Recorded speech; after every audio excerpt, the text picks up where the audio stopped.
శ్రీ గణేశాయ నమః. ఓం శ్రీ గురుభ్యో నమః. ఓం శ్రీ సరస్వత్యై నమః. ఓం నమః శివాయ. ఓం నమో నారాయణాయ. ఓం శ్రీ మాత్రే నమః.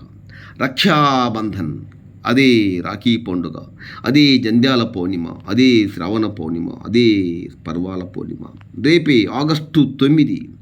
ఈ శుభఘడియ ఏ సమయంలో రాఖీ కట్టాలి అనే విషయాన్ని ఒక్కసారి మనం గమనించినట్లయితే, అన్న చెల్లెళ్ళు, అక్క తమ్ముడు, అన్న చెల్లెళ్ళు, అక్క తమ్ముడు, వారి మధ్య ఉండే పవిత్రమైన బంధం మరింత బలపడాలని, ప్రతి విపత్కర పరిస్థితుల్లో, ప్రతి ఆపదలో నాకు అన్న తోడుగా ఉన్నాడనే భరోసాతో చెల్లెలు, నాకు తమ్ముడు తోడుగా ఉన్నాడనే భరోసాతో అక్క ఎంతో ఆనందంతో ఈ రాఖీ కట్టి తగు మిఠాయిలు పంచి, తదుపరి అన్న కానీ తమ్ముడు కానీ వారికి ఇష్టమైన బహుమతులు కూడా సోదరీమణులకి ఇస్తారు.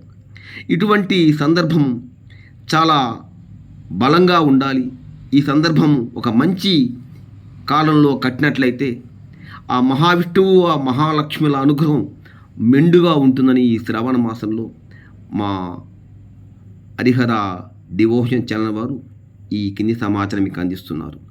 రాఖీ కట్టడానికి శుభ సమయం శ్రావణ పౌర్ణిమ తిథి రేపు. ఈరోజు మధ్యాహ్నం 2:12 నుంచి రేపు మధ్యాహ్నం 1:24 వరకు ఉంటుంది. అయితే ఏ సమయంలో రాఖీ కడితే బాగుంటుంది, అత్యంత అనుకూలమైన సమయాన్ని ఒక్కసారి మనం గమనించినట్లయితే,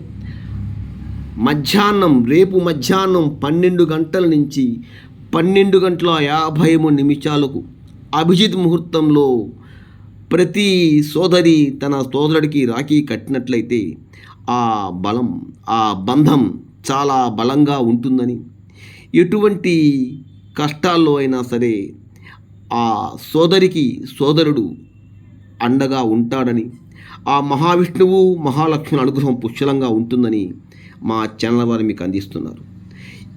ఈ సమయం వీలు కానప్పుడు, ఏ సమయం మధ్యాహ్నం 12 గంటల నుంచి 12:53 మధ్య వీలు కానప్పుడు, రేపు ఉదయం 10:47 నుంచి 1:24 మధ్య సెకండ్ ఆప్షన్. ఫస్ట్ ఆప్షన్ 12 నుంచి 12:53 రేపు మధ్యాహ్నం. సెకండ్ ఆప్షన్ రేపు ఉదయం 10:47 నుంచి 1:24. ఈ 10:47 ముందే రాహుకాలం అయితేనేమి, వర్జ్యమైతేనేమి, గుళిక, దుర్ముహూర్తం అన్నీ కూడా పోతాయి.